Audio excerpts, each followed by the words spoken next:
Welcome to the RaceGuru Thunder Hour. I'm your co-host, Rich Maletto. You can, don't find me on X, but if you really want to, you can find me on X at Fantasy Bosco. But please do be sure to give Mark Hogan at DFS Marlin a follow, and the one and only, the man, the myth, the legend behind the curtain, Sean Engel, that you can find on X at Sean E as in Edward T-Force 247. Nice and simple. Gentlemen, we're rounding out the playoffs, man. Here, NASCAR season is coming to an end. Hopefully, people have been profitable this year. I can't lie. I'm up about, let me check. I haven't checked in a minute, but I'm up like 50 or 60% on DFS NASCAR this year. So I can't complain. I don't know about you guys, but I can't complain. I think it's been a roller coaster year for me as far as DFS is concerned. Had some really big boom weeks, but had some weeks where things just didn't go as expected, and from there it just didn't profit. But that's NASCAR for you. It's peaks and valleys. I would say that's NASCAR. Yeah, I had a good first half, and I've just seen wreck after wreck, man, and so the second half of the season has been a lot slower for me. So I don't know the exact number off the top of my head, but I'm probably about plus 25%. So that's pretty good. That's a pretty good return. I just looked. I'm about 50, 60%. Look, for 6-7 months, if you're up 10, 20, 30%, that's pretty good. I mean, especially in the sport. I mean, my wife will tell you she hates betting NASCAR and all that because it is so wild. She goes, I don't watch the lineups. And the reason I don't watch my lineups, and I think I mentioned this to you before, Mark, if you do, we'll have you in the top 5 throughout a race almost every week. We'll get you there. I can't promise you'll finish there. And a lot of that's outside of our control. We were talking before the show. NASCAR loves the green, white checkers. NASCAR loves the chaos at the end. And look, I don't blame the drivers. If it's 2 laps to go and you're in the top 5, why are you not going to try to get to the lead, right? I mean, especially with the way we play the points or NASCAR does and all of that, you're going to. So unfortunately, 20 years ago, I feel like we could have really been profiting big because we didn't have a lot of these late restarts. It has now become an endemic, as far as I'm concerned, an endemic, whatever you want to call it. It's a weekly occurrence. It's constant. And like we were saying before the show, there's no real rhyme or reason. We don't know when NASCAR will wait 30 seconds before they throw it and then make a controversial call. So who knows? Yeah, who knows about all of that? But let's tell the people something that we do know, Rich. And let's talk about the fact that we are a part of FantasyGuru.com. You can go over there to the website right now. You can get the Game Time MVP All-In package, which has all the sports with NBA, NHL, NCAA, everything except basically the football and the baseball. You can go forth and get that on the site now. I believe that the BOGO deal, the buy one, get one free offer is still on the table there. But if it is not, you can go forth and email support at fantasyguru.com, and maybe, just maybe, they might be generous enough in order to get you the best possible deal. Well, you should email them anyway. They will get you the best possible deal. They'll get you the best deal. Offer Ted a carton or 2 of cigarettes at support. Email support at fantasyguru.com is the address. And tell them that we sent you. And if you don't send them cartons of cigarettes, don't mention my name. I'm just saying. That's my deal. But Ted will take care of you either way. That's a change from last week when you were like, oh, yeah, tell the people that Rich was the one that said this. Now you're telling them not. No, I have no problem if they tell, but I'm saying if you're going to tell them, I expect you to offer up the carton of cigarettes. If you're not willing to offer up the carton of cigarettes, I didn't send you. I'm telling you, that's part of that. That's a combo deal with me. You can tell them I sent you, but I'm expecting you to load up with a carton of cigarettes. All right. That's just my take.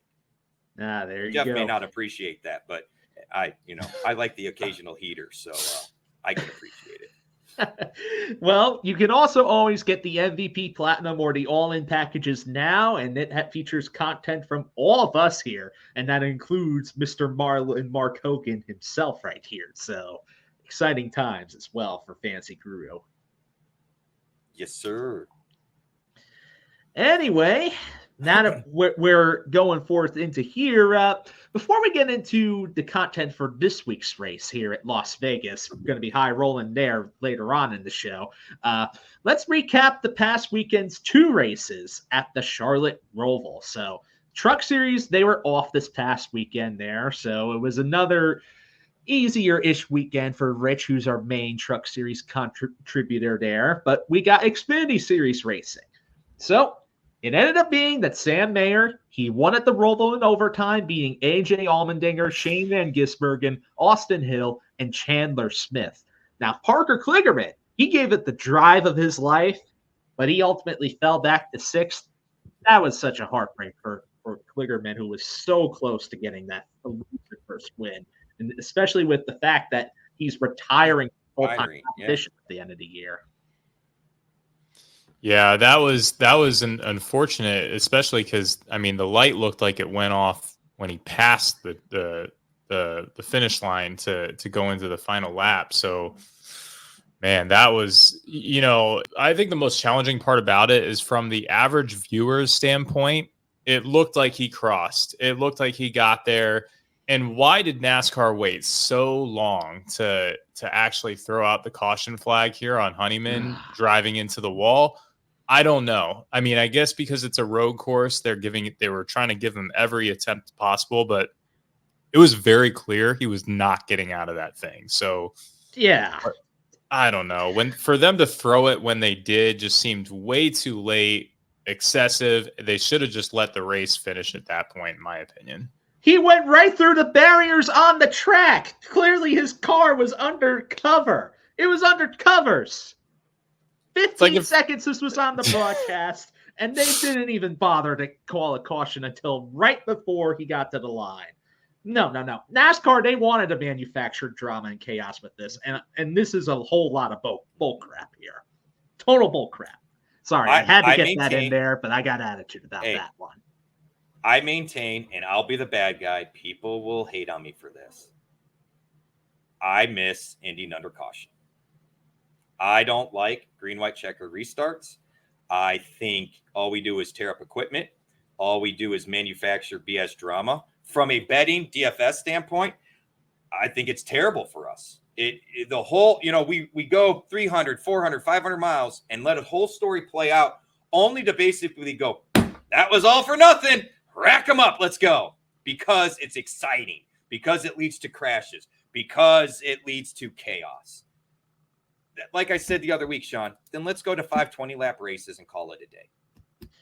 Yeah, especially my whole thing is that I'm getting a little sick of the terrible officiating that's been going on. And I feel like it's been tenfold compared to other seasons, and it's always been bad. It's always been bad, but it feels like it's been even worse. I agree. Mark, it was just, I want to hear it. It was just frustrating that they called that. The crew chief is celebrating. The team is celebrating. He's driving around. He looks like he won it. He won it. And I think they waited a good, I don't know, correct me if I'm wrong, but probably a good minute and a half for NASCAR to then come out and say, oh, no, we're actually going to overtime. It was an excessive amount of time after when they thought they won. Like, it was almost like he completed a full lap. It seemed that long on a road course. So, I don't know. It almost, like you said, it certainly seemed manufactured, and it was very unfortunate to see a team that truly thought they won, that thought the race was over. And these are guys that will not assume. They will not assume it's over until it's over, and they acted like it was done. So, it probably was. To your point, they probably saw him going over the line with the light come on. And to the average viewer, you guys, you saw it, how long he was sitting there and all of that. You got to believe then at that point, okay, it's been – they could have thrown the caution way earlier and it be a non-topic, right? They decided to wait, and they put – it's the same bullshit we saw. Excuse my language. Hide your kids. This is a podcast with me on it. Disclaimer. I got a bad mouth. But this is no different than the crap we saw with Austin Dillon, right? They waited, they drug it out and did this and that. The frustrating thing is when you hear people like a Mark Martin, a Dale Jr., folks that have been around this sport for decades, that have been coming up through the ranks. Junior runs the car or owns the Cars Tours. So, he's vested in racing at so many levels. Ken Schrader, Mark Martin, they're racing and doing all these things, and they're dumbfounded. And what's frustrating to me is, I'll point this out to dog on NASCAR a little bit. NASCAR hires former teams drivers, right? I would argue 20 years ago, they hired the top talent away from some of those. Like they were, leaning on, I can't remember the two brothers' names now. I'm having a brain fart. But, both of them had success as crew members, as crew chiefs, that sort of thing. And they brought them in to handle some of the rules and some of the specs and stuff. Now we got someone like Elton Sawyer where, we got Joey Logano calling Austin Dillon a piece of crap driver. Well, I hate to break it to you there, Joey. Elton Sawyer has less wins and less competition than Austin Dillon. So if Austin Dillon is a piece of crap chicken, whatever driver, then what's the guy that's making the calls? Which I found out this week that, oh, by the way, it changes. It's not always the same guy or same people.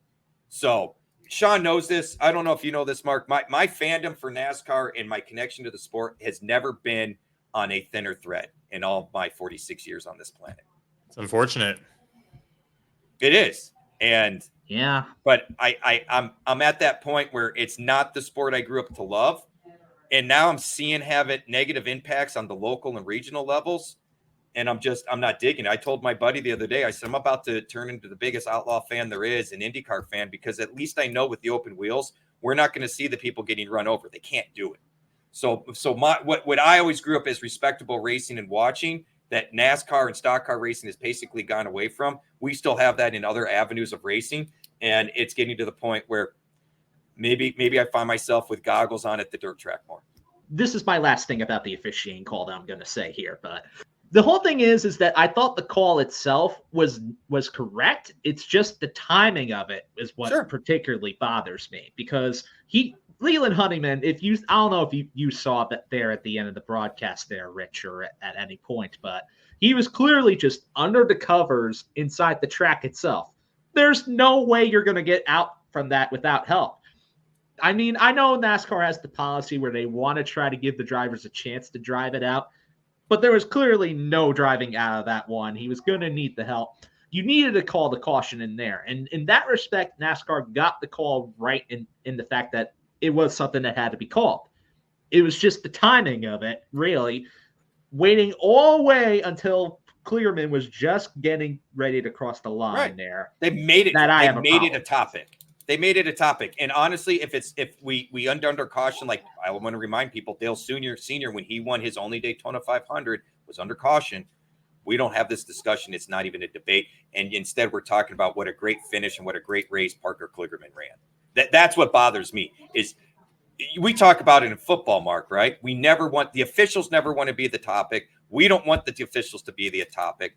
And it's come up with Chiefs games. It's come up way too much. And it's coming up in NASCAR. And the officials are there to make sure fairness is maintained. They shouldn't be the story. And it's become they are the story. And I'm frustrated. Any final points there on the call before we move on, Mark?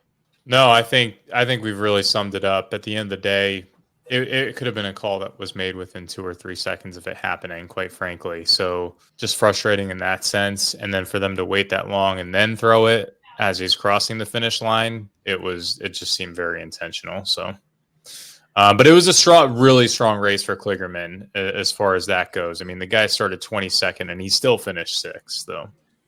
Really good day for Kligerman overall as it stands right there. But, instead of the officiating call, something else that I think is also overlooked was the battle for the final playoff spot there in the Xfinity Series race, because Jesse Love, he earned that final spot into the round of 8. He finished 19th, but that was only 2 points ahead of Shane Van Gisbergen for that final spot right there, guys. Hat tip to the rookie, SVG. I mean, this is He ran Cup last year in a handful of races after he got the win, right? They put him in a full-time Xfinity ride. Don't get me wrong. It's a quality team, but it's not JGR quality, okay? We've talked about that quality. He's never really had a bunch of oval experience. Most of the Xfinity schedule is oval experience. I understand he dominated on the road courses. And, yeah, this was a disappointing day for him, I think, after it was all said and done. I'm sure he wanted the win. But hat tip.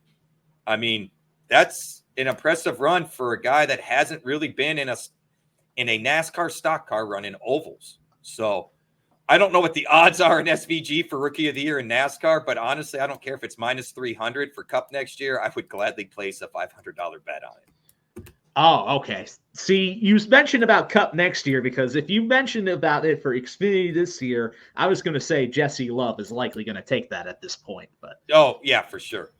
I don't have a doubt. But I mean, I doubt there's lines out for next year, but we know he's going to be in the Rookie of the Year running. I gotta believe the odds are going to be minus odds on him. But I mean, the moment there's a flutter in the books, plus 100, minus 115, whatever, I'd be betting it. Good call. Good call. Now, two drivers that ended up being very disappointed from this race this past weekend were Riley Herbst and Sheldon Creed. Both were involved in early crashes and they could not recover. And as a result, both of them are out of the playoffs at this point, guys. That sucks. I expected both to run well, too. That was frustrating. Yeah. And especially in Sheldon's case, he actually was heading towards a top 10 run. But unfortunately, getting involved in that wreck just ruined his day, and then the points was too big to overcome. Yeah, I mean, he's a guy that, I mean, he also had a good day qualifying. He's just a guy that generates top fives after top five. So to see him wreck or crash on a road course too, that was very frustrating. That was a big wreck, though, right? I mean, I think there was an 8-car pileup in that sense, so that killed me. This was the first time I tried to do an MME, a multi-mass entry strategy for a NASCAR race. Did not work out, so I got slammed with that one. I think I lost half of what I put into the race, so that was a frustrating element of it with the wrecks on a road course that I wouldn't expect that to happen necessarily, but I guess with some of the curb changes, that had an impact on, especially through turn 7 there. Turn 7, Calamity Corner. The Roval, the first year at the Roval was this way too, Mark. For whatever reason, I don't know if it's because of the setups with the car going on the oval banking or what, but we do seem to see more crashes there. I'm kind of curious though, Mark. I want to work with you on this multi-entry because I have some theories on it. My theory on NASCAR is, unlike NFL, I want to spread the love a lot more.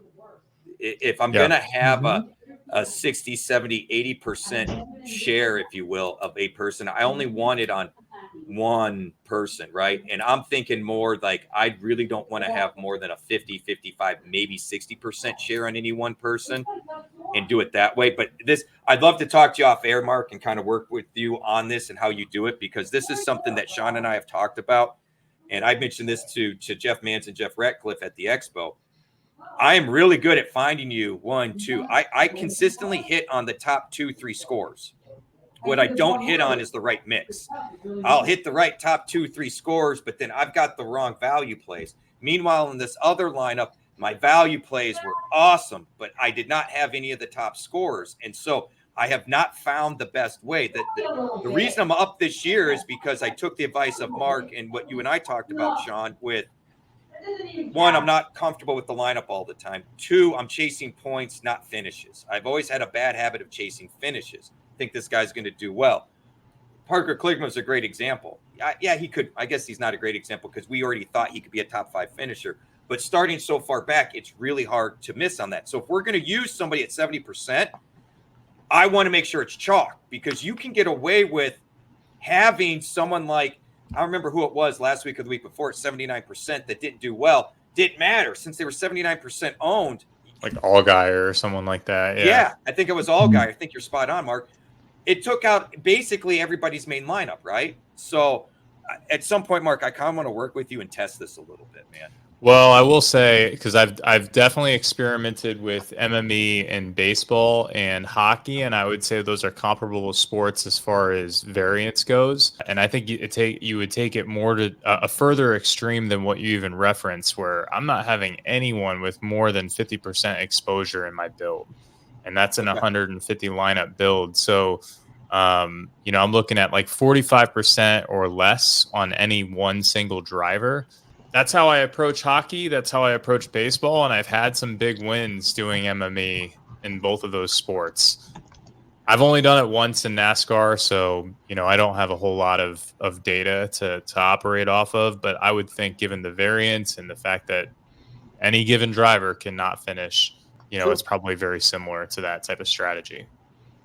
That's fair. Like I said, I'd love to work with you, one-on-one on that, because I need some help with that, Mark. And yeah, I don't do mass multi. It's not uncommon for me to do 5 or 6 $1 ones. In fact, that's what I did this past weekend when I hit in the Xfinity a little bit, or 2 weeks ago. And very rarely do there's usually 1 or 2 drivers out of 6 lineups. I might be, say, 70-80%. But here again, I'm not making big wins. So to your point about the 50% threshold, I think there's something there. So I wouldn't mind doing, being a guinea pig, if you will, and kind of playing around with it with you. Yeah, ownership is the other element of it too. So you have to have some sort of pulse on what the expected ownership is going to be, just so you know how to protect yourself with your build as well. True. Kind of mitigating risk. Yeah. Good stuff, guys. Now let's quickly go over the rest of the notes for this race here. So top place differential plays of the week here for Xfinity. Well, we already mentioned who the best place differential driver was, Parker Kligerman. Started 22nd, finished 6th, gained 16 positions. Gaining 13 positions was 2 drivers. Dawson Cram, who started 37th and finished 24th, and then Nathan Bird, who started 1 position behind him and finished 1 position behind him, 38th and 25th. Then gaining 12 positions was 2 drivers. Jeb Burton, and shout out to Mark, who was on him a lot this past weekend there. He started 27th and finished 15th. And Kyle Sieg, he started 35th, finished 23rd there. So those were the top place differential plays for Xfinity. The worst ones were Sheldon Creed, of course. He started 5th, finished 35th, lost 30 positions. Losing 20 positions was Riley Herbst, started 12th and finished 32nd. And then losing 19 positions was another driver involved in that wreck there, Ed Jones. Started 18th and finished 37th there, guys. You know what's funny is I had, when I wrote Jeb Burton up, I literally said, he starts 27th, so if he can go from 27th to 15th, that will pay off big time for a guy that 44% of the time on road courses finishes in the top 20. So, yeah. Hey, look, hey. The data backed it up there, and it was to the position. So spot on. Well done. I would say I did mention him in the overview, so I'm glad you pulled that data there, Mark, because he is sneaky on the road courses. Oh, yeah. Great call out there, Mark. Well done. I can't take all the credit, though. Sheldon Creed flops big time, obviously, with the wreck. So, yeah, but here again, this is NASCAR, right? He started 5th, so he was fast, and he's done historically well on the road courses. That was another one I highlighted and wrote up. In fact, I was basically telling everyone, bet Creed, bet Mare. I was going to bet the road course Xfinity regulars in a situation like this for the storyline. So I wouldn't fault you at all, man. Kyle Sieg, I think, is the one that probably caught me a little bit off guard. I expected him to move up from 35th, but I mean, 23rd is a little bit better than I thought he'd be. Yeah, there you go. Now, the stage winners were A.J. Allmendinger winning the first one and Justin Allgaier winning the second stage. There were a couple of lap leaders there. Allmendinger led the most laps with 18, followed by Sam Mayer with 13, Parker Kligerman with 12, Josh Bilicki with 10, SVG with 7, Allgaier 6, Connor Mozak with 5, and then Chandler Smith led 1 singular lap. Any other finishers we want to point out here before we quickly move on to Cup, guys? I was disappointed with Mozak's 18th place finish, I'll be honest. Bilicki did well in 8th. He was one of the guys we were kind of sneaky on, so hat tip to him. Yeah, the Bilicki one is interesting because I forget who was saying it. They were like, hey, it was in between Xfinity and Cup, and they were like in the Discord, hey, Bilicki, he had a great Xfinity race. Why should we not be looking at him for NASCAR? And Sean, you brought up a great point, and just pointing out, like, equipment is everything. And the equipment for the Cup Series it's drastically different than what he's driving in when we're looking at Xfinity. So it just goes to show that you have to remember that when you're building your lineups, it's not just the driver name, but what car they're driving as well. Yeah, 100%. I mean, he had what? He was in JGR equipment, Sean, for Xfinity? JGR for Xfinity, and then he was with Power Surge and Cup. That 66 car. I mean, look, and I read a funny article. This shouldn't say funny, but interesting article. They were talking about athletes, drivers, and all that. And basically, they were equating the car as the body and the driver as the brain. And I think that's a fair comparison. and it's highlighted right here. I love part of the reason I like Mozak is, I know he can get around on a road course, but he was in JRM equipment. If Connor Mozak is in RSS, I guess RSS is okay. Give me a bad one, Sean. Who would you flat out avoid equipment from in Xfinity at this point? I would probably think maybe like the Mike Harmon car, the number 74. There we go. Sometimes. Perfect example. I love Mozak. Put SVG in that 74 car, and I would be thoroughly impressed if he finished top 20, top 25. Outside of a road course. I think SVG could probably get there with equipment like that. You think he could in a road course even? Depending on the road course, maybe.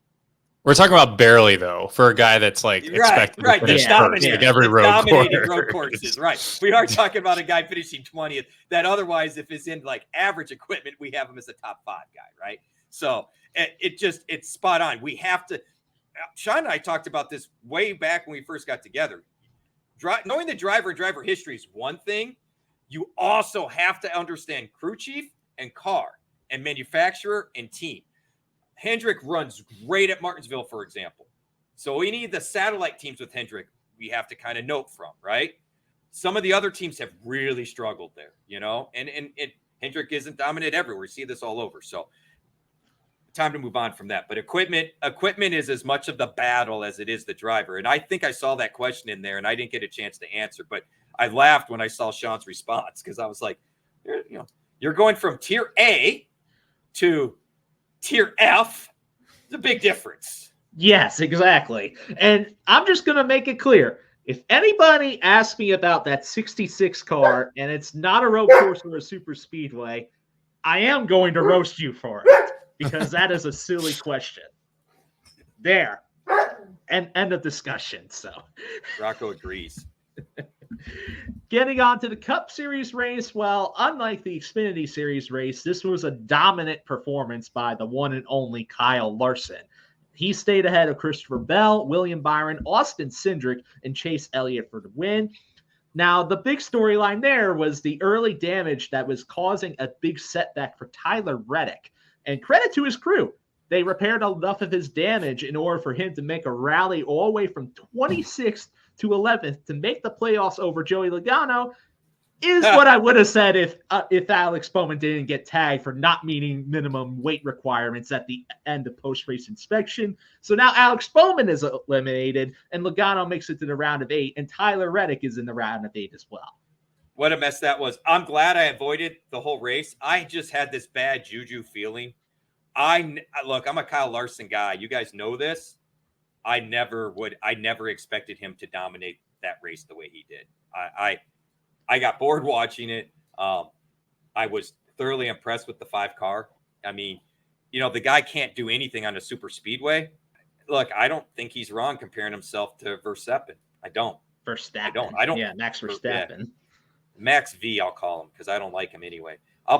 Give me a dirt track and put Max V on it and let's see how he does. He's probably got his balls around his toes crying or something. But, put Kyle Larson in an F1 car and I bet you he's 70-80% of what Max is. I firmly believe that. You put Max in an outlaw car, I guarantee you the guy's going to pull in the pits pissing his pants. Well, we already got one step there with Kyle Larson doing Indy this year. So, I mean, right. Think about it. And he was fast. He was the fastest rookie. He was in the hunt for the pole. The man can drive anything. It's true. Maybe not a horse. Have we put him on a horse?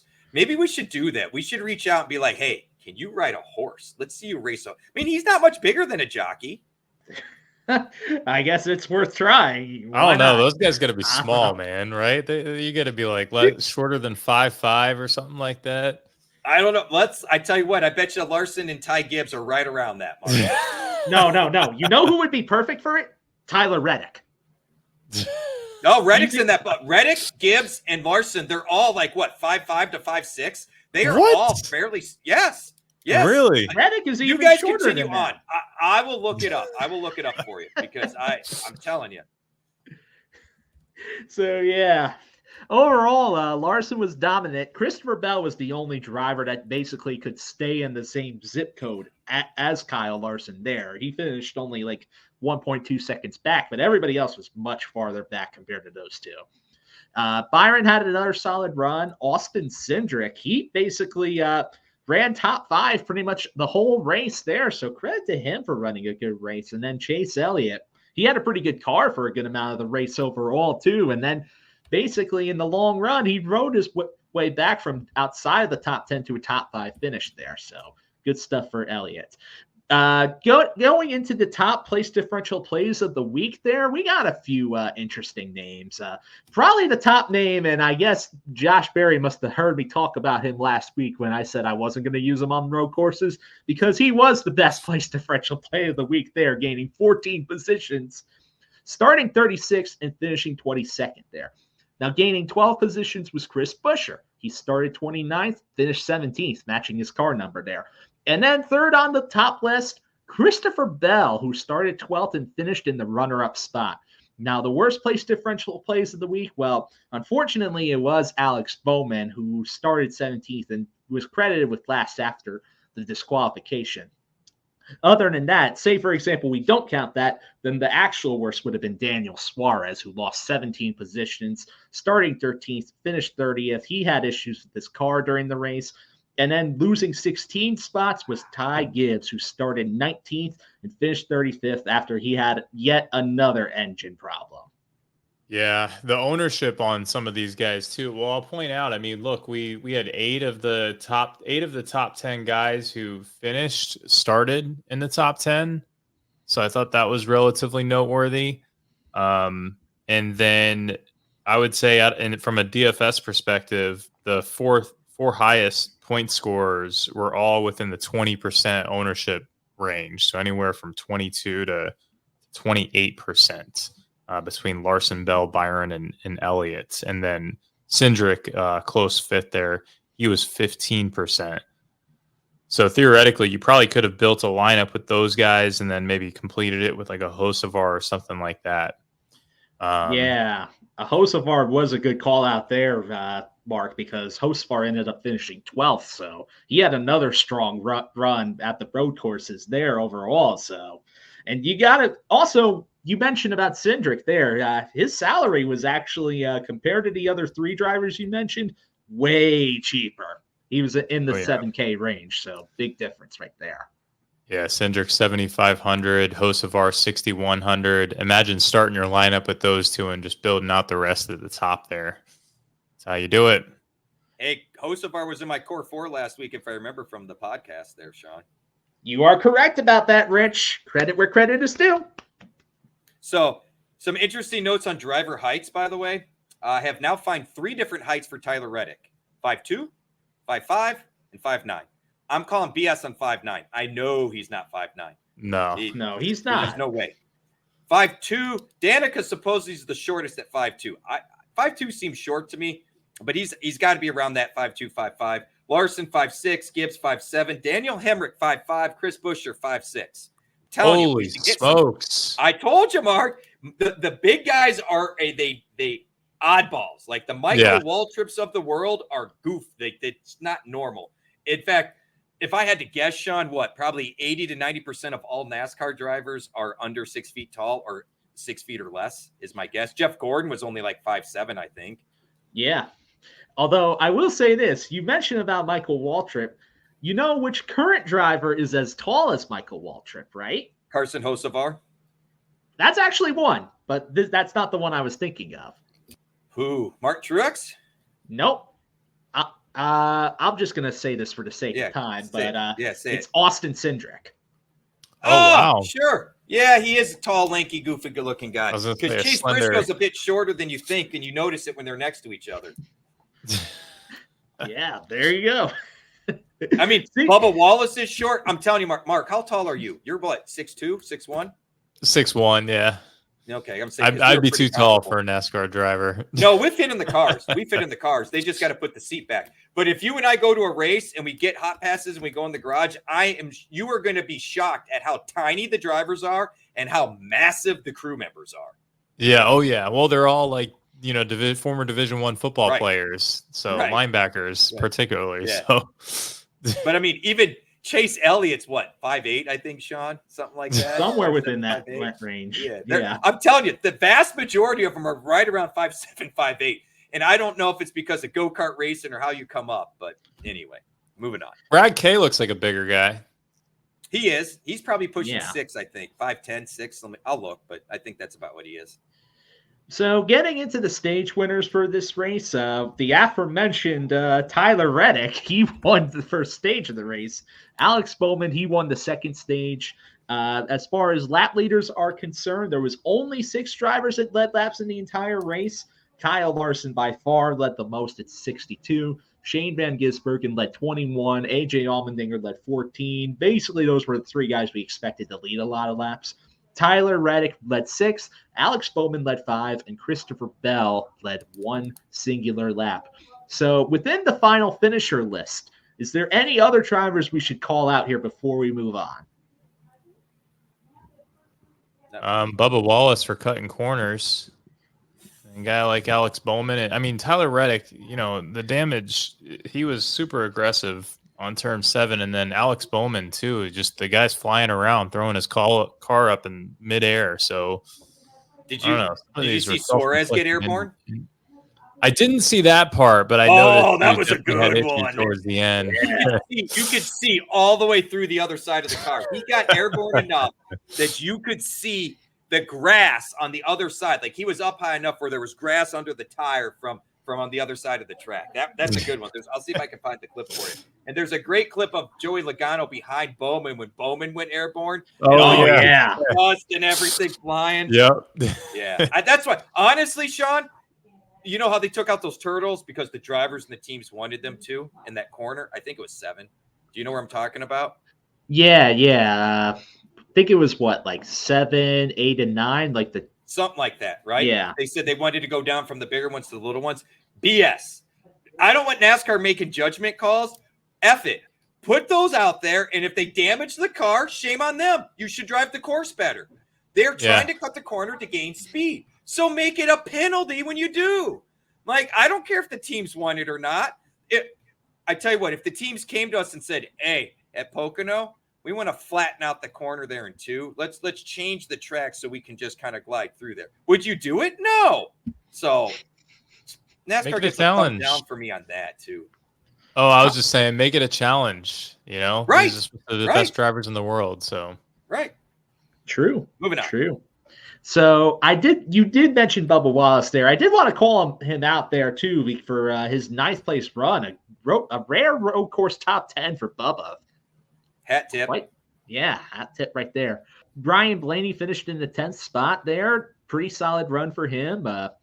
Zane Smith ended up sneaking out with another top 20 run. He continues his streak of top 20s at the road courses as well. So good on him there. And Brad K, as expected, he did not have a good run in 23rd. Truex Jr., he in 21st, he gained a couple spots there. As did Ryan Preece in 25th and Justin Haley in 26th overall there. So another couple of solid runs for a few of these drivers there. And turns out Brad is 5'10". There you go. Still shorter than I thought. Right? I'm telling you, man, they are little humans, Mark. I really think we could put them on horses. Just saying. It's not by accident either. All righty. So now, guys, we have a couple of news stories in order to fly through this week here. Yeah. Well, blammo. All right. So getting into the first big one here, we have a big silly season signing that just came out the day we're recording this, with Taylor Gray making it official that he's joining Joe Gibbs Racing full-time in the Xfinity Series for 2025. He's going to drive not the 19, not the 20, but the number 54 Toyota. Tyler Allen, the current number 20 crew chief for the Xfinity Series with 7 victories in the regular season owners championship, is going to be his crew chief. And then interestingly enough, Ty Gibbs is going to be the owner of that 54 car there. I boo this move. Congrats to Taylor. It was deserving. Why the hell does Corey Haim not have this ride? That is a good question. Very good question. This is the stuff that drives me bonkers. Heim has been dominant for 2 years in truck. Gray has been promising at times. In the last 2 months, he hasn't been that great. And this is the guy that gets the full-time ride. Look, I think Taylor deserves it. Okay. I'm not trying to say that, but is Corey, what do we got to do to get Corey Heim sponsorship? Do I need to start a GoFundMe or something? I think that would certainly help. Why not? Right. Maybe I'll reach out to Joe Gibbs and ask and be like, fuck it. I'll start up. I'll get with Jerry Jordan and be like, what do we got to do? Show me what you did to help. You're the driver you're helping, because clearly Corey Heim needs some help. Although I probably just piss off everybody in NASCAR anyway, but the poor guy needs some help. Either that or he's making use of trucks, because there have been some drivers that have said that the trucks run a little more closer towards the current Cup car compared to running Xfinity. So I have heard that. And look, Zane made that jump. Hocevar made that jump. And I'll argue Hocevar is a great example of, he was young and experienced, didn't have all that time in trucks, and he's been performing. It's been solid. But Sean, where's he going to go in Cup? That's a good question, but because we have Cup news. We have Cup news, do we not? I mean, as far as the ride. Are you referring to the RFK news that was rumored? I am. Yes. Well, it turns out that news actually didn't amount to nothing more than a new paint scheme for Chris Buescher next year. Oh, Jesus. So, sorry to burst your bubble with that one, but we do have some other Cup news that we can cover that is going to be relevant towards this week's race here. Kaulig Racing, they're going to change crew chiefs on the number 16 Cup Series car from Travis Mack to Darian Grubb, effective this week. Ooh, Mr. Grubb back on the box. Yeah, so he's going to be working with SVG this week for Vegas. So if you're in on SVG, you might want to raise up your likability to that move a little bit more. I was going to say, Darian Grubb ain't a slouch. I don't know if people remember, but he used to be at HMS. And let's not forget, he's a championship Cup Series crew chief with Tony Stewart back in 2011, too. Yes, he was. I know we talked about the whole crew chiefs moves and how that can be very interesting. We brought it up in the past when I've had Mark on in particular, too. And this is another case, Mark. You see here that crew chief can be a very big impact towards a potential car.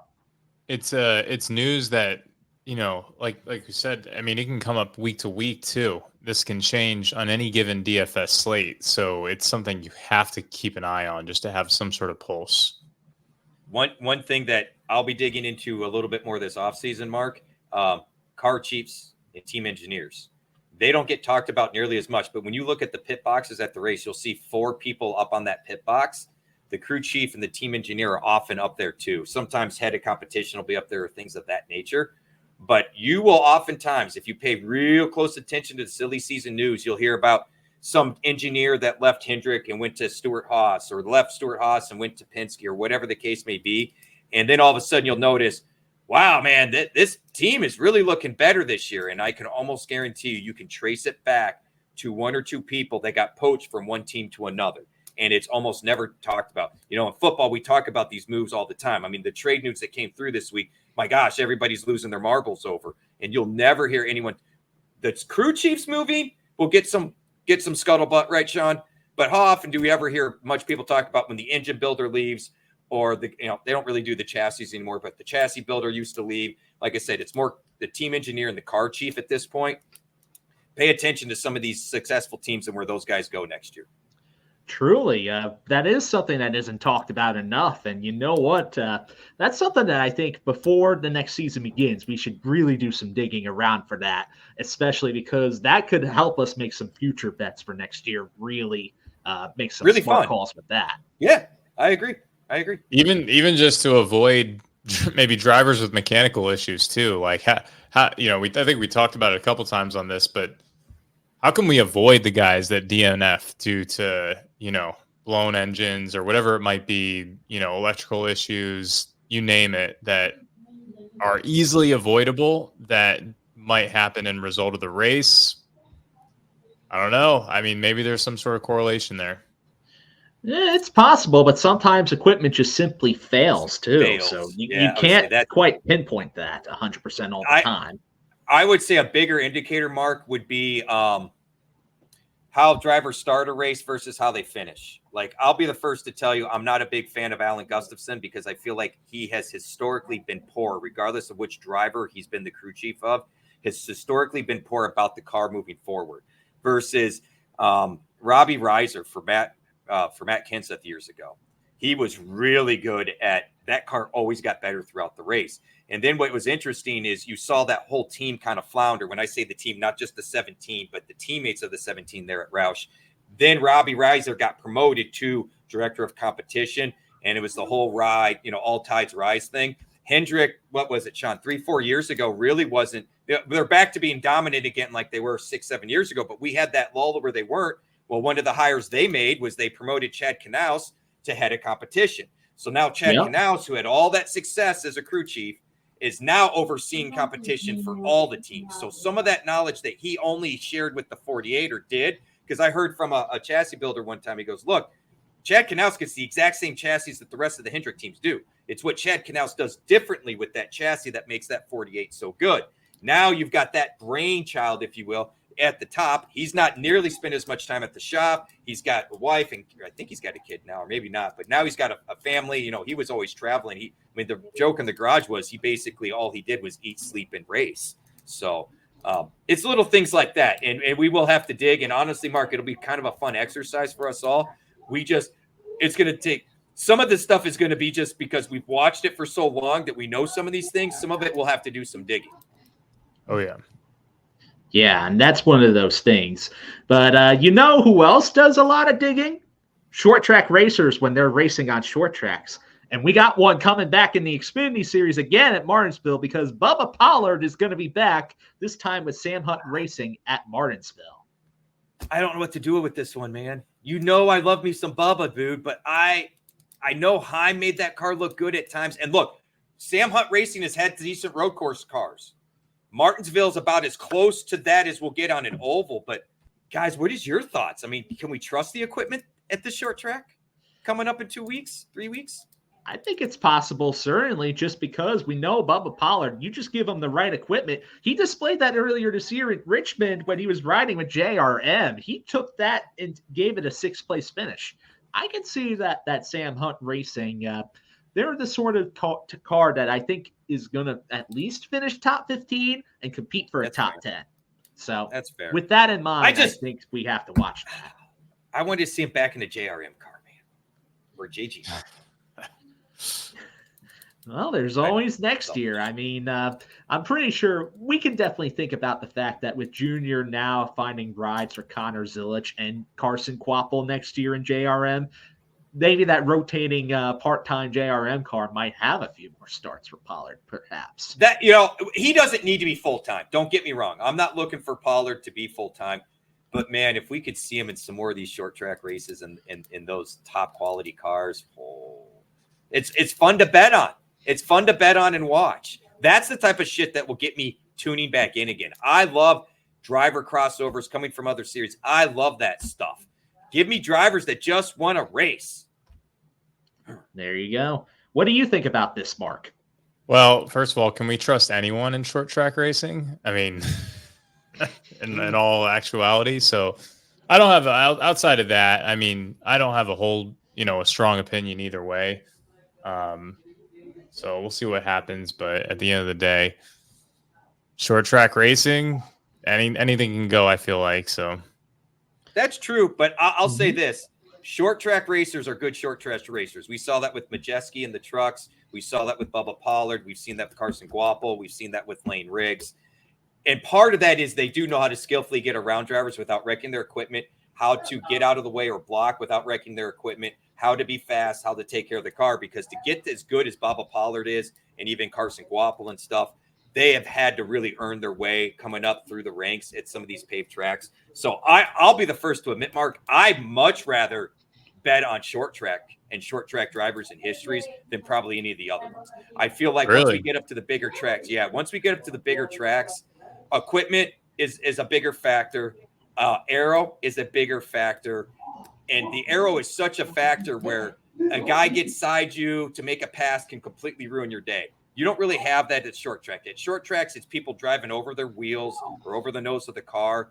I'll be the first to admit, man. I mean, I think Martinsville, until we went to this new Cup car, Martinsville, Bristol, I wouldn't say they were predictable, but you could consistently predict who was going to be fast. And they would have been in the hunt. So I'm all about chasing short track guys for sure. Interesting. Yes, very much so. So, speaking of chasing things, how about we chase the preview for this week's race and actually get ahead and talk about Las Vegas. Vegas, baby. We're going to be high rolling. We're going to be dealing with money, and hopefully that means for all of us, we win a lot of money. So take it as you will. Have you guys been to Vegas? I have not, and I hope to go one day. I need to go. I have not been. I have never been, and I don't want to go. I don't trust myself. So there you go. I'll end up in a naked ditch somewhere, stranded in the middle of the desert, or in a jail cell. I've told the wife this. I'm convinced of it. I don't trust myself in Vegas, so I don't ever really want to go to Vegas. I want to check out that Sphere thing. Okay. Now that I'm down for. Like, I wouldn't mind seeing a show there. A concert or something. Oh, yeah. That I could get into. I'd still probably end up naked in a ditch somewhere. I was gonna say they do. If you went to a concert at that thing, I mean that would be pretty epic. So that'd be hard to scale down afterwards, I'd say. Well, hopefully we don't hear the story of Rich ending up naked in a ditch inside the Sphere, though. Maybe we'll do a Fantasy Guru staff trip. Oh my god, dude. Like I would have to have a handler, man. I think we all would. We'd rely on the subscribers to we got any Vegas subscribers? Anybody, Taco Todd. I haven't heard from Taco Todd in a couple of weeks. Taco Todd, I need a handler. Can you and your lady friend be a handler for me and make sure I don't end up naked in a ditch somewhere? Like I would especially not the Sphere. Not the Sphere. Because I know the wife wants to go. She's been a few times. She loves it. And more power to her, because she thinks I'm crazy. She's like, well, what do you mean? I'm like, you need to take my wallet, take my cash, hand me like $200 cash, be like, that's all you get. Give me my license and be like, you need to be here at this time. And I said, I'm telling you, she goes like, why? I said, because I just randomly make friends. And then the next thing I know, I'm somewhere and I'm like, I don't know how I got here. Who are these people? I don't know. His name's Brad. We had a good time. Where's Brad? I don't know. Brad took off. He met some lady friend. Where are you going next? I don't know. These guys said we're going over here, so I thought I'd join them. And the next thing I know, I'm doing peyote in the desert, puking my brains out, and I don't know what the hell happened.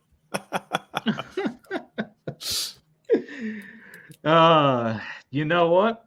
Well, we are going to have more of an idea of what might happen with Las Vegas this week. Here, I'm trying to work my segues to connect to the stories here. My bad, Sean. I totally ruined the segue. Let's go rolling the dice at Vegas. Let's talk about the cars on the track. We've got a bunch. So you want to do who we got racing this week for Xfinity, because there are some interesting names. Yeah. So before we get into that, though, let's quickly just elaborate on the strategy here. So it's an intermediate race, standard NASCAR fare. We're going to have dominators in play. That is for sure, especially with how these cars run. So you're going to want to get maybe a dominator or two for your DFS lineups. And you are going to want to round it out with some drivers that are capable of getting place differential where possible, but also maintaining a good, strong, well-rounded finish for the price. So if you're looking at a value driver, you want to have them finish top 20 or better if possible, or gain a bunch of place differential in order to really make it worth their while. Mid-tier options, you want to maybe try going for drivers that are expected in order to place inside the top 10 or just compete for a top 10.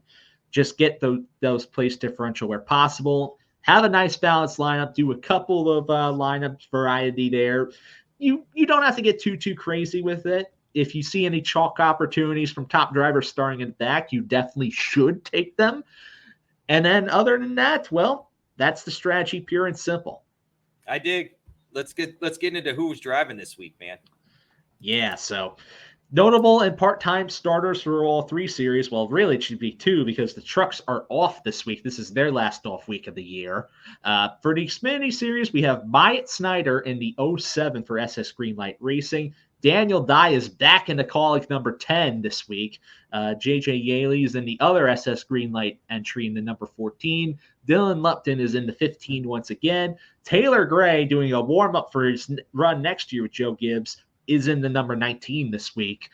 Eric Almirola in the 20 once again.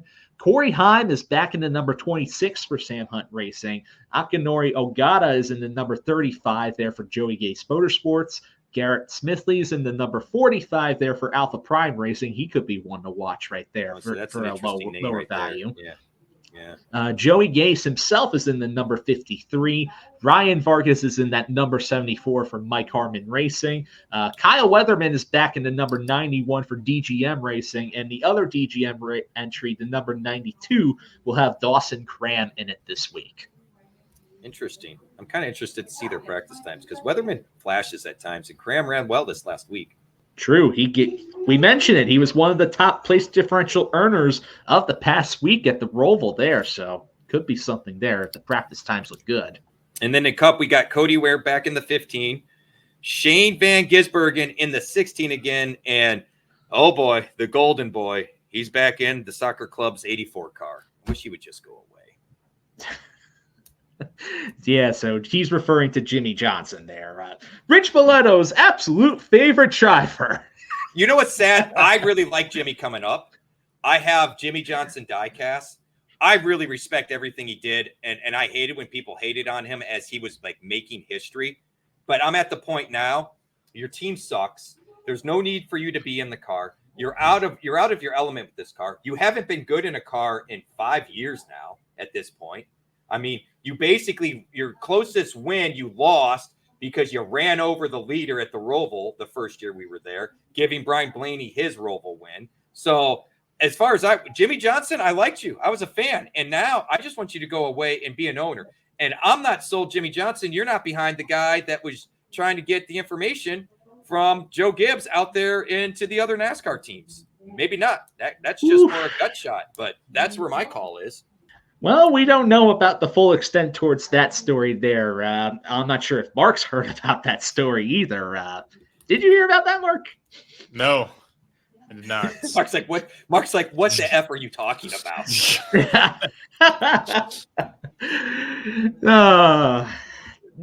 version. Yeah, let's get the short version. Engineer, allegedly an engineer for Joe Gibbs Racing was bribed, paid, whatever, to share information, specifically setup or tire, from what I understanding, tire and setup, somewhere that seems to be the gist, to another team. It's illegal to do so unless the other team doesn't care. So it's like even a gray ground, and I'm really kind of confused because with all the telemetry that's shared anyway, I don't even know what you need to know. Like Kyle Busch has said, there's no secrets to Kyle Busch anymore. You know when he's on the gas, off the gas, rolling, how much turn he's putting in the wheel, and all that stuff. All the teams have access to that info these days. So it's obviously specific to the setup. And I get their kit cars. My buddy brought it up because Sean and I, you and I talked about it. Was it a Chevy team? Was it a Ford team? The only Toyota team that's not getting that information from Joe Gibbs is the Soccer Club. Now, it may not be the Toyota team because this is kind of a kit car. So I could see setup information coming from anywhere. But this is, in my opinion, one of the more interesting stories to listen to or watch over the next couple of months. Yeah, it's a very big scandal that NASCAR themselves are aware of it. But we're not going to be hearing much more details other than the fact that the engineer apparently sold the info towards a team that just isn't in the playoffs right now. That's about right. As and much that as engineer had no job. Like as of the contract was up at the end of this year and had nowhere else to go after that. So anyway. Yeah, so some NASCAR circles are deeming this NASCAR's version of Spygate. So There you go. Yes. Sounds what are your thoughts? What I'm saying, Mark, what do you think about them apples?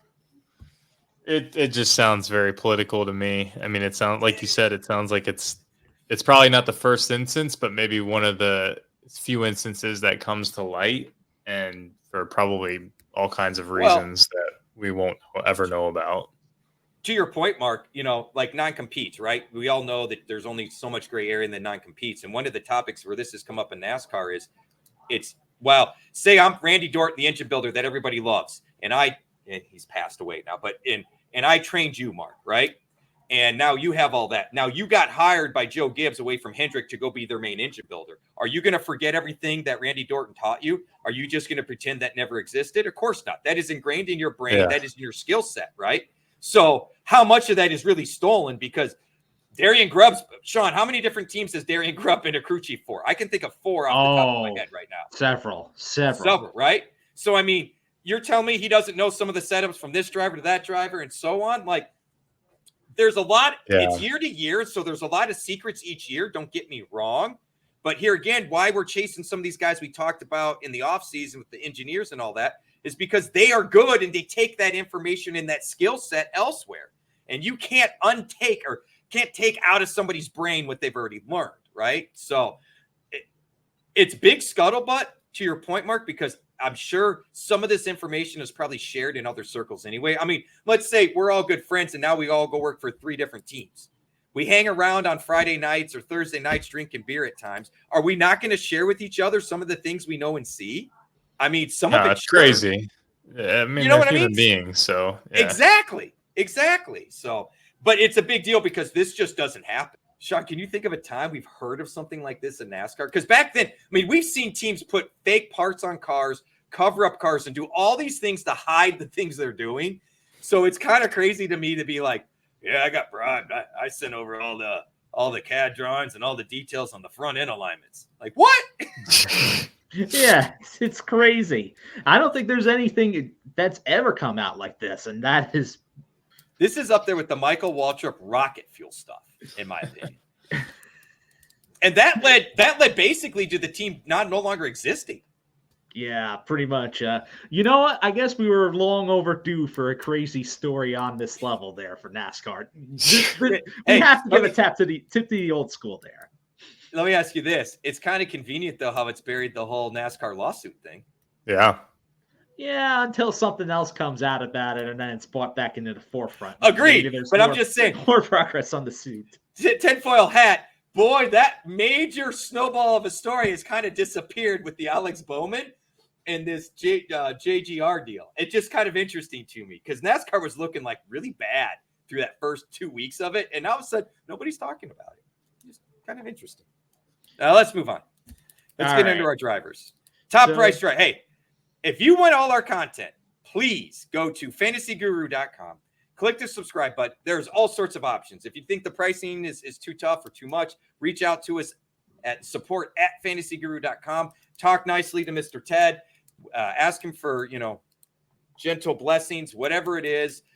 See what you can do. There are tons of packages. I believe the BOGO is still available. If you buy DFS, you can get the betting free. If you buy the betting, you can get the DFS free. So if you're in a betting state but don't do DFS and want to dabble, that's a good way to give it a shot.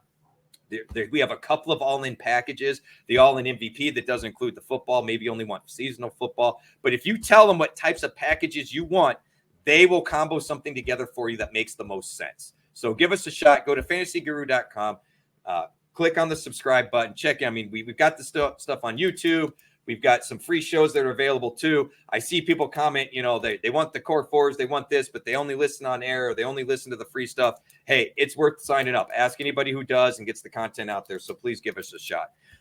Moving on from that, let's cover our top price drivers. And shocker, we have a bunch of overlap, Sean, between the three of us. We're sounding like a whole broken record with that. But see, Mark, I expected with Mark being here and the brilliant genius he is that we'd have some more curveballs. I'm wrong. We got I feel like we only got one curveball here, really, and that's with me mentioning a different driver than the rest of you two. Pretty much. I apparently stole from you both. I mean, I put mine in there before I saw anyone else's, but if you look at it, sure looks like I robbed it from Sean and Mark.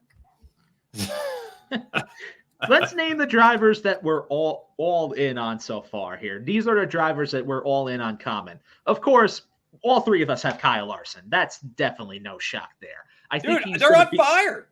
I did not expect him to dominate the Roval. I expect him to dominate Vegas. What is going on, Sean? I'm telling you, Kyle Larson is starting to throw some shades back towards his 2021 form when he ended up winning the title. So I'm just saying this. And here's an interesting nugget that I saw earlier in the week there too. So the last time that the only previous 2 times that the number 5 car won at the second Charlotte race, which was the oval race at first, was in 1996 and then 2021. That was Terry Both Labonte. drivers ended up going on to win the title those years. Yeah, that was the Cornflakes number 5 car for Terry Labonte. Yep. So there you go. That's an omen. But that's not even counting that too.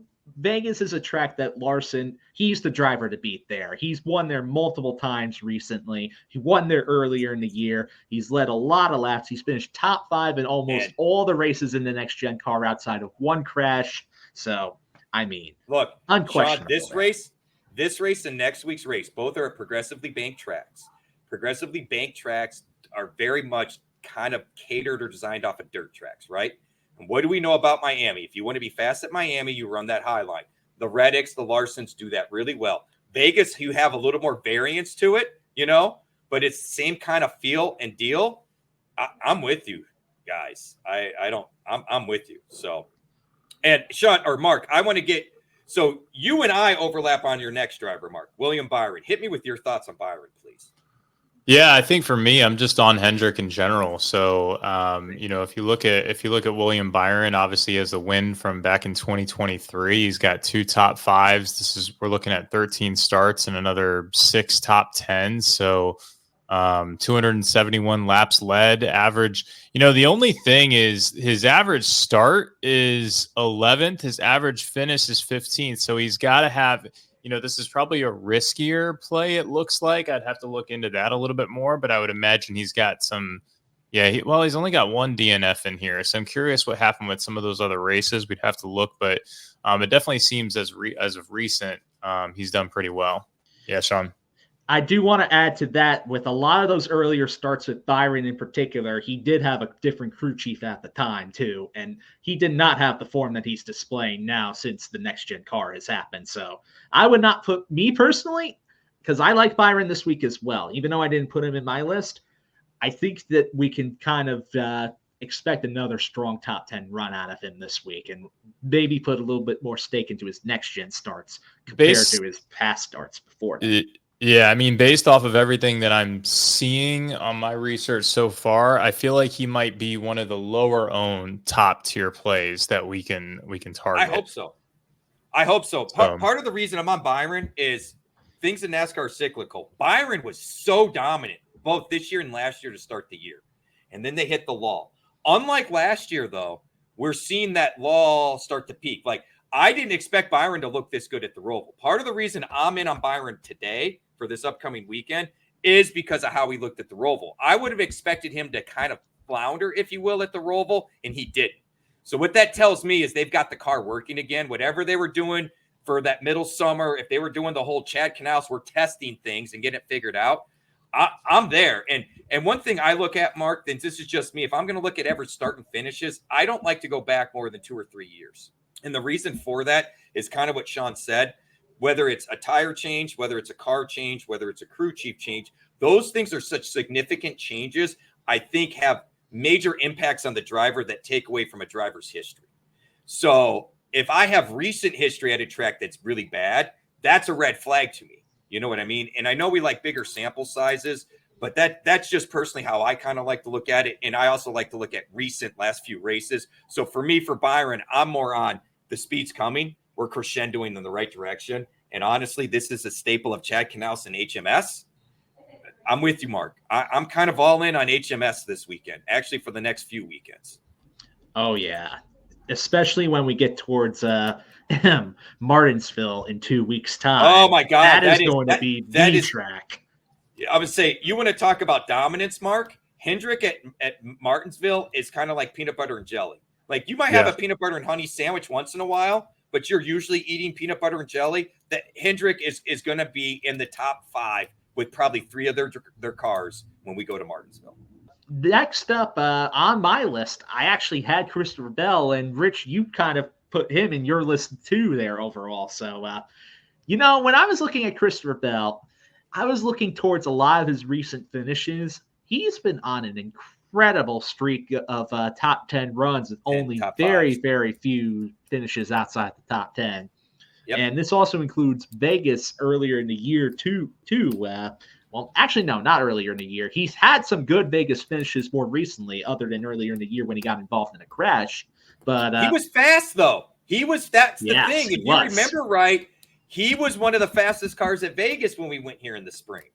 So totally.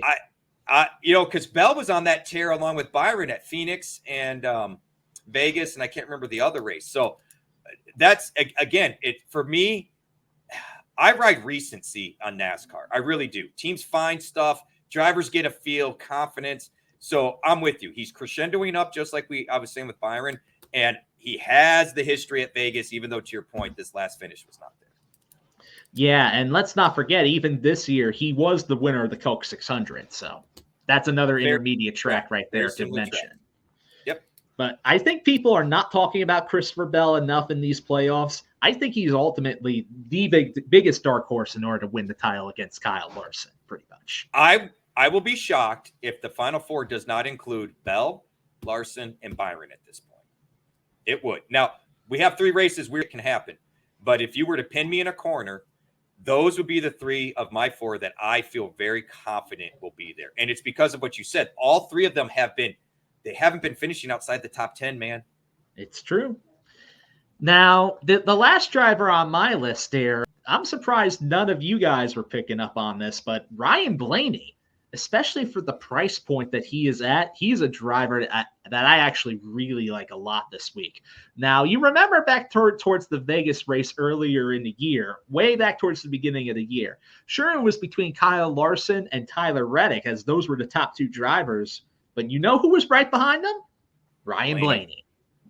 And Blaney's another driver that's been trending upward ever since the playoffs have begun too. And this is a good round of tracks for Blaney, and he's going to be trying to do his best in order to defend his title. So, I mean, there's enough in place, especially when he's had a couple of top 10s at intermediates this year. And for the price point, definitely would love to take a chance on that, especially now that Penske, they're going to be bringing their A game and bringing their best equipment to this round too.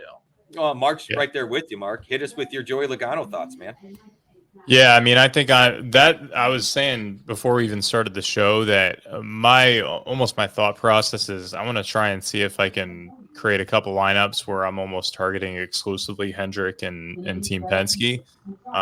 There's a few different ways that you can do it, but between him and Logano, I mean, Logano kind of contradicts your process, Rich, and I would say in the longer term, we've got 3 wins for him over the course of 22 starts over at Las Vegas. So historically, he's raced well. I don't know when the last time he won was. I think we've got a couple years on that at least, I want to say. But overall, I mean, he's got a very good track record here. Same with Blaney. Blaney was right up there for me. And Blaney actually provides an extra $500 in salary savings. So I'm all on board with that call too. I don't mind just trying to create a couple stacks where I'm just stacking those 2 teams for sure. Because that's just generally speaking when I'm looking at all of these drivers for this type of track, I think it lines up. So to your point there, Mark, Logano, since the next-gen car was introduced in 2022, 4 of the 5 races were top 15 finishes, and he won the fall 2022 race at this track. Okay. So not too long ago. That still could be relevant and in play for this week, too. It's almost like it feels a little, because it's been a couple years out of sight, out of mind. But like you said, I mean, it's in the next-gen car, so maybe he's due. Especially after squeaking into the next round of the playoffs. That was almost the initial part of the appeal as to why I was looking at him is, hey, this is a guy that's almost got like a second chance, an opportunity where it's like kind of like not, he has something to lose, but he's also like, he's operating off of, some extra credit. So he kind of shouldn't be there. And so now he's just like, hey, let me see what I can do with house money. And I'm just going to say this too. The even-numbered curse struck again and is still alive for Logano. Every single even-numbered year since about, I think 2016 or so, he's made the championship 4 every year. Well, this would be a way to do it, and winning at this track where he has a great track record. So, just saying, it may not be a bad idea if you're out there doing futures for the Cup title. I mean, may want to stick a small little McChicken bet on Logano to win it. He finds a way, man. He finds a way when guys are against the wall. Like, I was shocked. I was shocked that Joey ended up going from 5th to 8th or 7th, wherever he finished in that race this past weekend. Because, I mean, it started off, heck, he pushed Daniel Suarez right out of the way to begin with. And then Larson's like, well, that's fine. I'll push you out of the way. So applaud Larson for racing Joey the way he races everybody else. I'm here for that action, let me tell you. But I was really shocked with the last 20 laps that we didn't see a more aggressive Logano, because he went from being in to being out per the standings at the time before the disqualification. And I can't lie, I was hoping he was going to be out. He finds a way. I know. But you know what, though? We're going to help fantasy players find a way as we now discuss our mid-tier drivers to watch. So let's get right on into it there. I didn't like this group this week, man. I struggled at this group this week. Yeah, honestly, I'm not overly impressed with some of the choices there, but there are a few drivers that I am in on, and we do share some drivers between each. Now, for example here, Mark and I, we're both on Ty Gibbs this week, and I think that should be oh, yeah, all three of us got Gibbs. Look at that. I think the young sophomore driver is due to have a really good run here, especially since the playoffs began. The only strong finish that Gibbs has had since the playoffs began was at Kansas, and that's another 1.5 miles with some similarities to Vegas. So I think the equipment's going to be really good. He's going to have the speed, and I think he's going to be in play in order to finish inside the top 10. I agree with the Gibbs call. I think for me too, like, with Bowman, he's got some great stats. Hendrick as well. So that's where I stood with Bowman. And then Bubba Wallace.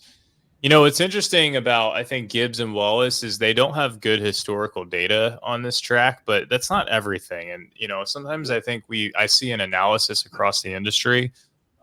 We lean a little bit too much on, well, hey, over the last 10 starts, this guy has done this, that, and the other at this track. And it doesn't take into account how they're driving as of recent. Crew chiefs, as we mentioned, all that other stuff as well.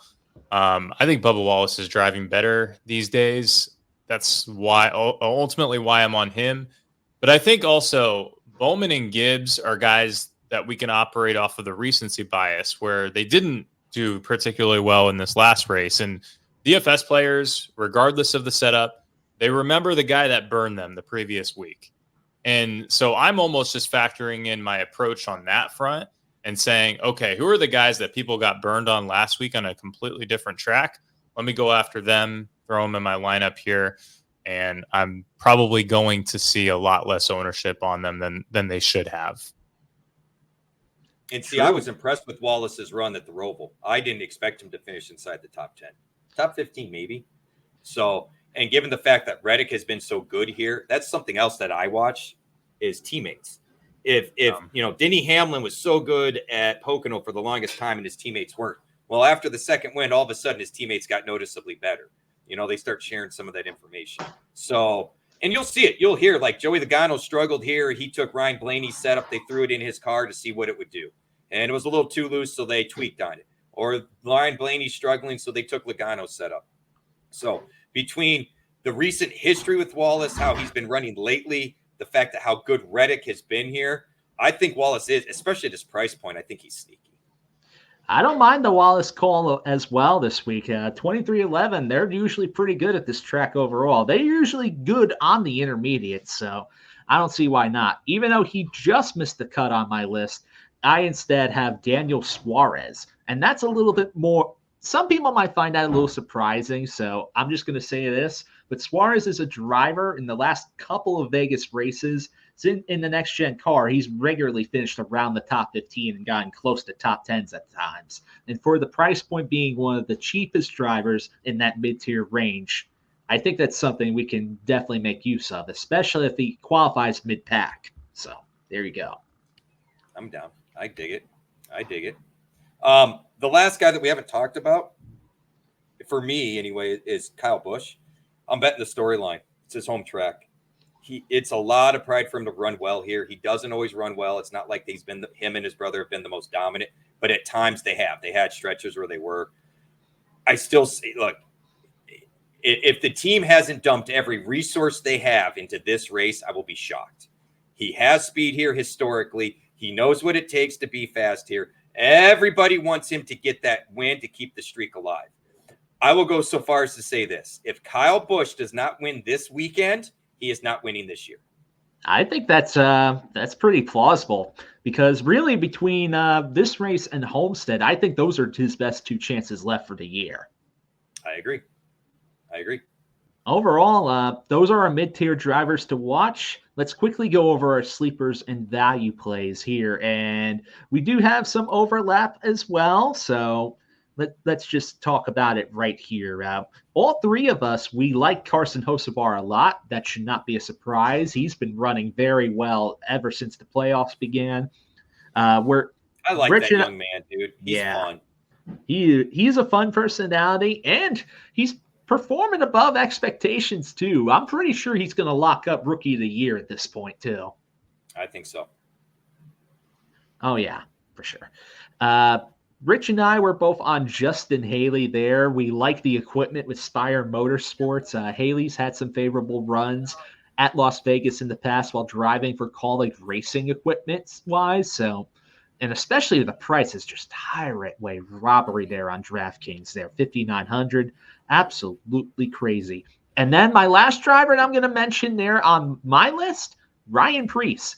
He's the driver that if you can't afford Haley, but you need a punt play that might have some decent equipment behind him, Preece is the guy in order to go after just because he's had some favorable runs where he scored positive place differential at Las Vegas before in the past. And his most recent race in 1.5 miles, he started deep in the field. He ended up finishing 16th at Kansas. And remember, Kansas has some similarities track-wise towards Las Vegas, so that's something we have to keep in mind too. Yep. The only guy I got a little different because I want to hear Mark's thoughts on his 2 drivers. SVG.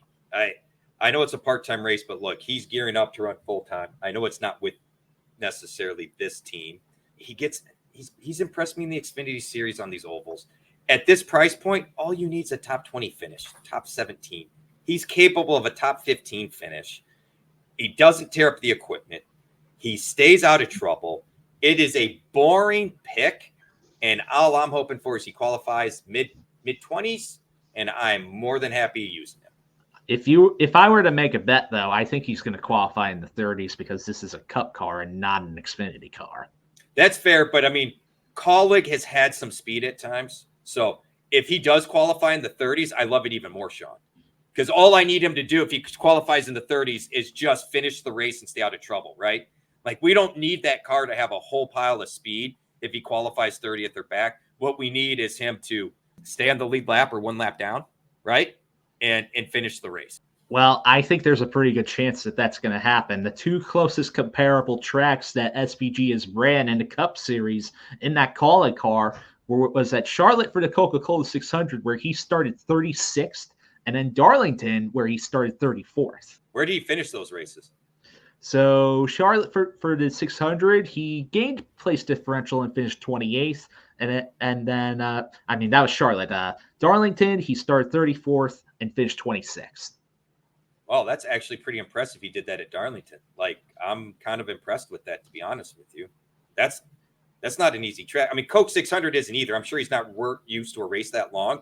But Sean, you and I've talked about Darlington is a whole nother animal. Like, that is unique to even NASCAR. You know what I mean?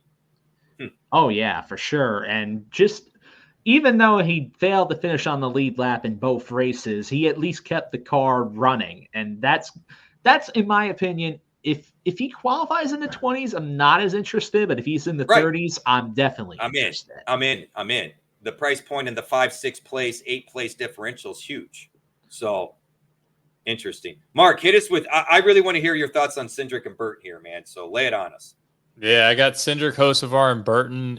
For me, this was, again, just a little bit more of a DFS fade versus anything. So the way I took a look at this is if you look at all of their stats are not particularly exciting when it comes to these types of tracks. But if I go to Vegas, so this is me rolling the dice since we're going to Vegas. I'm also going to go look at the lines here. And I got Austin Cindric with the same type of odds as Daniel Suarez and Chase Briscoe. This is also a guy that is with a team that he's following guys like Logano and Blaney. And so he's, we talked about what a team is going to do and maybe how we can mimic what our teammates strategies are. So I guess the other thought process is maybe I stack these guys and they all follow the same strategy and that strategy works out. Well, guess what? Maybe I hit on all three of them if that's the case. So, when I also, I like that.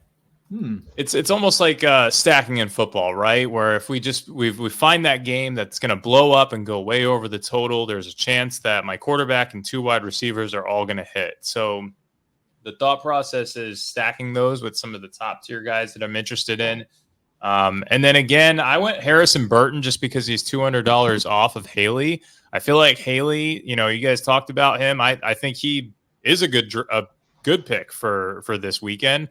But a lot of people are going to probably go there and we're going to see a lot of ownership. And my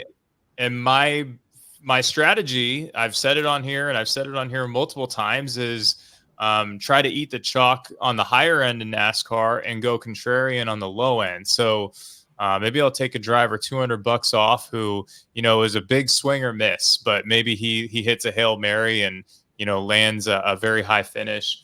And then Hocevar, I think he's just been driving well, $6,100. Again, he's got, if you go to the sports books, another guy who, his odds aren't as good as like a Cindric or someone like that, but still much more favorable than a lot of the other drivers that are within his price point. So I think he's going to be kind of the chalkiest, I guess, option of the three. But I think a good mix of those three is going to allow you to get very different at the bottom. I think that's a smart call because I do think Haley will be chalky at that price point. I think there'll be a lot of people that will be on Haley, regardless where he qualifies, to be honest with you. Yeah, I could totally see that too. But, Haley and Hocevar, we mentioned they're teammates together now. So, Aspire Motorsports. They are teammates. Yeah, I think that's something we have to keep in mind as well. But I am going to mention some other pivots, though, as a little bit of a bonus here. I got two other drivers in mind that we did not talk about here. Zane Smith, 6,100. Todd Gilliland, 5,800. I think both of those two are also going to have to be in play this week, too. That's fair. I'd rather save the $200 on Haley, though, personally. Well, Gilliland's cheaper than Haley. Oh, I thought you said Zane Smith was 6. I thought Haley was 59 and Zane Smith was 61. Zane Smith is 61. I'm talking about Todd Gilliland at 5,800. Yeah, he's cheap. He's $100 cheaper than Haley. Yeah. I'm saying Smith to Haley. I'd rather have Haley than Smith. Now, Gilliland's a little bit different story. And I think Gilliland's a stupid bargain, to be honest with you. We've seen him run well at these intermediate tracks. He's been top 20 a couple times. There's something off because, I think there's something off with him because his odds are super low as well. I mean, we're talking way off in comparison to Zane Smith and even Haley. For example, for Gilliland's top 5 finish, we're looking at a plus 3,500 bet, but then Zane Smith plus 1,800. Hold on, guys. I'm looking at the betting odds here on DraftKings Sportsbook. How in the heck is Todd Gilliland deeper than Jimmy Johnson? So if you're on DraftKings, hold on. If you're on DraftKings, notice how they listed, because this really pissed me off now. Between the trucks, the Xfinity, and Cup, they have listed the winner on the far right at times. They have 3 columns. Far right is the winner, top 3, top 5.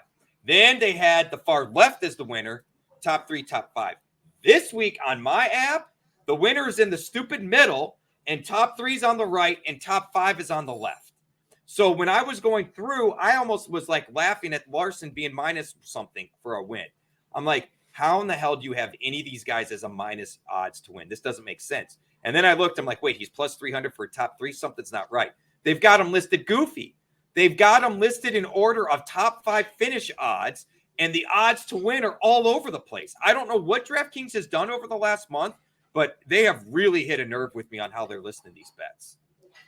So the one thing to point out in what you're saying, so race winner I have on the left, top 3 is in the middle, top 5 is on the right, but it's in lineation with the race winner is how they order the drivers. Sure.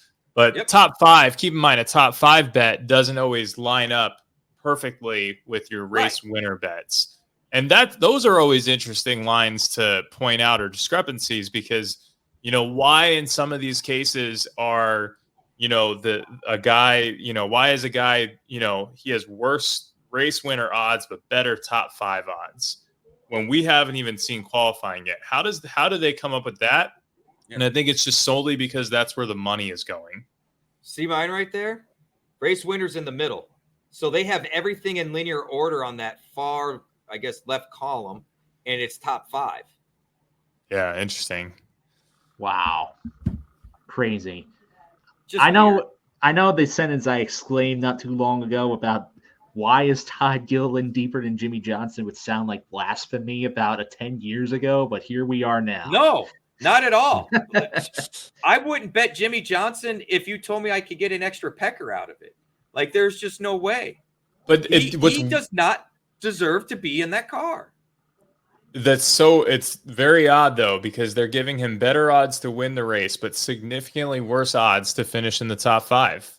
Jimmy Johnson is plus 6,000, where Gilliland is plus 3,500.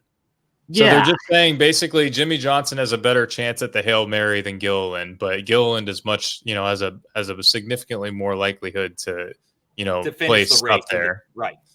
Yeah. And some of it could be market betting, right? People want to bet Jimmy, and so they're chasing the money and all of that, because I guarantee there's not a lot of people betting on Gilliland to win. I could see some dumb whatever betting on Jimmy Johnson to win. I could see it. But that's like, okay, so then this is an opportunity to explore for anyone listening here, but I would take that and then look at maybe see some of the head-to-head props and say, okay, which one of these lines are off? And now let me go look at the head-to-heads or the group props and see where I can take advantage of some juice over there. That's a really good idea, Mark. Mark, I tell you what, dude, I know you haven't had a long history in NASCAR, but you're doing your homework. And my God, you and my wife have this excellent ability to approach bets and how to approach bets. You know what I mean? Hats off to you guys. Mad props, Mark. That's a great call. I'm trying to catch up with you on the NASCAR knowledge, but hopefully I can provide some more value on the betting and the DFS front. So I don't mean to be mean, man, but if you could catch up to me on the NASCAR stuff, I would be absolutely thoroughly impressed. I mean, you're talking to someone that started watching racing at the track at 6-7 years old. I've been involved ever since, right? So, I mean, I'm not trying to be mean, but I guarantee you I have forgotten stuff that other people didn't even know existed. I'm old. I'm getting old now. My grandfather raced and took me around. I remember listening to a handheld radio to my ear at the track to hear the radio announcer or the PA announcer. So if you can catch up to that, my God, man, will you be a deadly asset for Fantasy Guru? Holy crap. Yeah, it'll be scary to see in some ways. That's why we got a syndicate here of us 3. So and I agree. I think it's a great mix, and I'm not trying to break my arm, pat myself on the back. I told Sean this a long time. I will put my NASCAR knowledge up with just about anybody out there. Dale Jr., Mark Martin.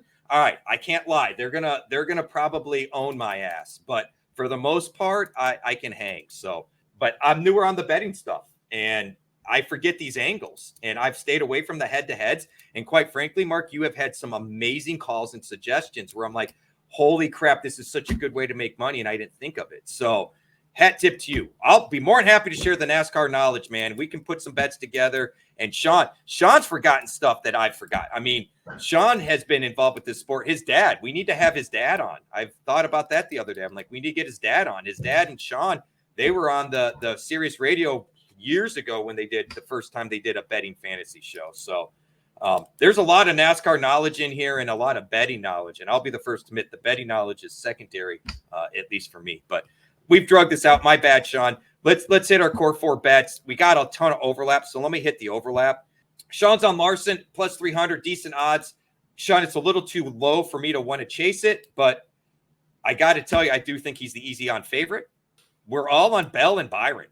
I mean, we all love Bell and Byron at 750 and 800. Yeah. I mean, any additional thoughts there? I mean, we've talked about these guys already till we're blue, so no shocker there. I'm just going to say this, but before we go on, but when I was looking at Bell, I couldn't stop thinking about him. And I'm like thinking to myself, I wonder if this is what it feels like when Rich has a gut shot that he can't get away from. Yes, that's exactly what happens, bro. And I did the same thing looking at Bell. I kept coming by the name. And same thing with Gibbs. And it's like, when I keep coming back to the name and keep looking, I've got to act on it because at some point there's a reason I'm drawn to it. So that is 100% what it is. No shock. You and Mark are on Blaney and Logano. You like them for your high-level picks. Their odds are great at 1,000 and 11 to 1. So I'm all there. I'm throwing out Kyle Busch at 1,400. Like I said, that's the storyline I'm looking at betting. It's not necessarily a gut shot call on that. That is a storyline that I'm chasing. Reddick at 9 to 1, I think, is a solid call. I see Mark's also got Reddick at 9 to 1. We've already kind of talked about him a lot. That's the other reason I kind of like Bubba Wallace in general. And then Sean's got Alex Bowman at a long shot at 28 to 1. I can't lie. I like the storyline, Sean. Oh, yeah. Especially think about it, too. We just saw it this past weekend at the Charlotte Roval with Sam Mayer. That sort of logic where he got penalized and disqualified the week before. He goes on in order to get his revenge and win. I think we could see something like that with Alex Bowman this week, too, especially because Bowman is a former winner at this track as well, too. Let's not forget.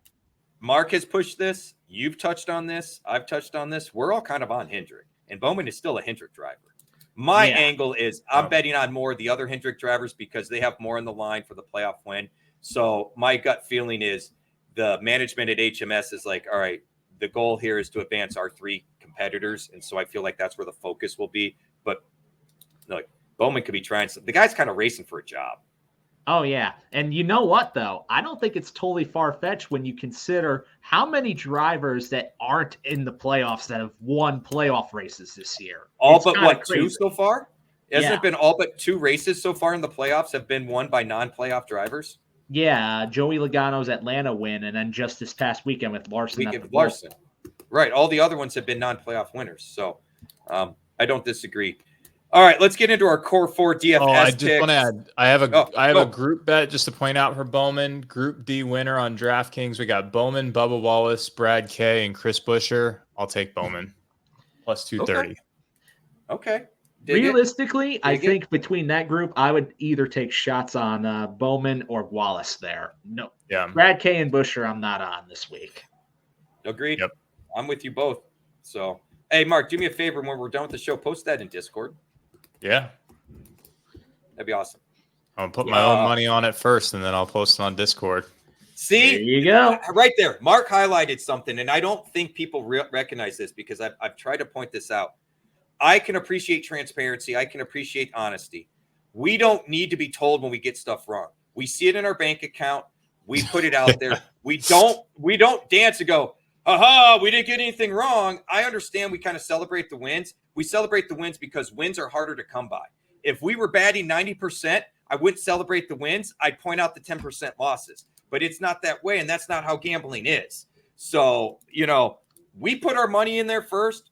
If we're recommending it to you, I guarantee you we've bet on it ourselves. We don't need it thrown in our faces when we got something wrong. That, I just struggle with that. Actually, I'm also going to point this out, too. While we're on the subject of the group winner bets, I'm going to throw one more in here, too. The Group C winner to being Ty Gibbs. Lock that in. Plus 330. Okay. Over Truex, too. Truex is a little scary to me. And Kyle Busch is in there, too. That's a tough one.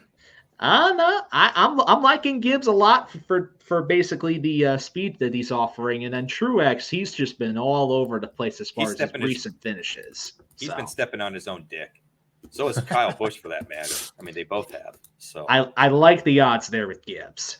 Yeah. The only right, thing that so- could be a conflict is maybe Chastain if he ends up having another week where he suddenly pops off with speed. But I don't know. Something just gravitates to Gibbs with me. Sorry for going off on another tangent and That's adding right. onto that. That's here. right. I've got to get rolling here, as you can tell. Is ready. So, yeah. Yeah. So 4-4s. 4-4. Sean, you got Kyle Larson 11,500 on DraftKings, FanDuel 14,000. I back into FanDuel. I kicked back out again. I don't know what's going on there, Sean. Ryan Blaney, DK 9,300, FanDuel 11,500. That's some really cheap pricing. Ty Gibbs 8,300 on DraftKings, 8,500 on FanDuel. What a steal! Right? Justin Haley 5,900 on DraftKings, 4,800 on FanDuel.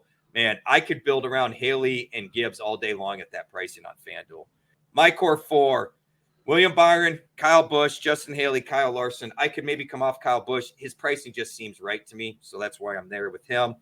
Mark, you got William Byron, so we overlap there. DK at 10.8, FanDuel 13.5. Joey Logano, what a cheap price at 9,800 on DK, 11,000 on FanDuel. Alex Bowman, who we've talked about a lot tonight, 8,100 on DraftKings, 8,200 on FanDuel.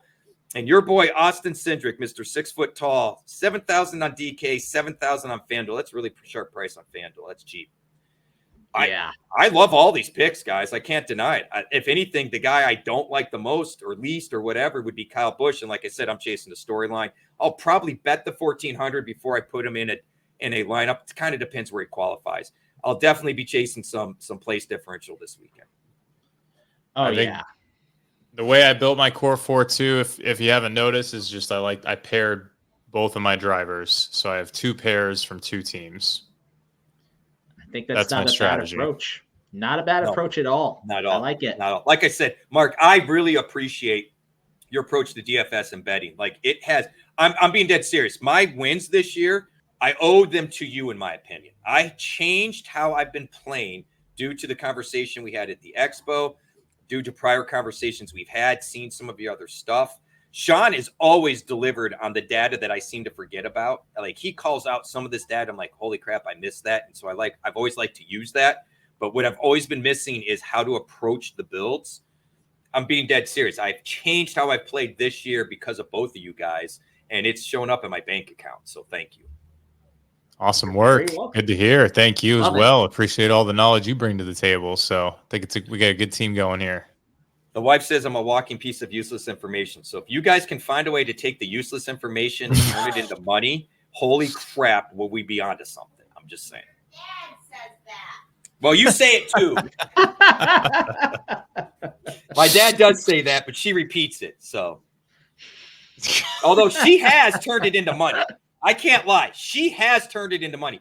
She has seen the bets I post in Discord, and she can be like, "Well, he's not really. I'll bet the top 5 and the top 10. I'm not going to bet the winner because he's pretty good about the top 5 and the top 10s, and then we miss on the winners at the last second. Because I don't know how many times she'll come in and she's like, "How are we doing?" I'm like, "Well, our guys are in first, third, fourth, sixth," and then she goes outside, has a cigarette, plays with the dogs, comes in. She's like, "How we sit? 7th, 8th, 21st." But we just pitted, so some of these guys will be moving up. So she has converted it into money. But she's gotten frustrated on the NASCAR side too, because I tell her all the time, we don't want to watch mid-race because I'm telling you, you're going to think we're geniuses and we're rolling in money. And with 5 laps to go, I'm trying not to throw knives at the TV. So yeah. Oh yeah. There you go. That'll do it for this week's Race Guru Thunder Hour. So we talked a lot. We got off on all sorts of interesting tangents there. A lot of info to go around. A lot of things that you probably can go forth and have learned something, at least from watching or listening to this episode. Be sure to subscribe over on the YouTube channel. Be sure to get one of the packages over at fantasyguru.com. Hit support at fantasyguru.com for all of your DFS and betting package needs. Go forth and get that. It's been a lot of fun doing this again with you two guys. And you know what? Let's go and high roll. Let's go and roll the dice. Come out, win the slots of NASCAR this week. On behalf of Sean E., Fantasy Bosco, Rich Maletto, and Mark Hogan, Race Guru Thunder Hour. Till next time. Peace out. Peace.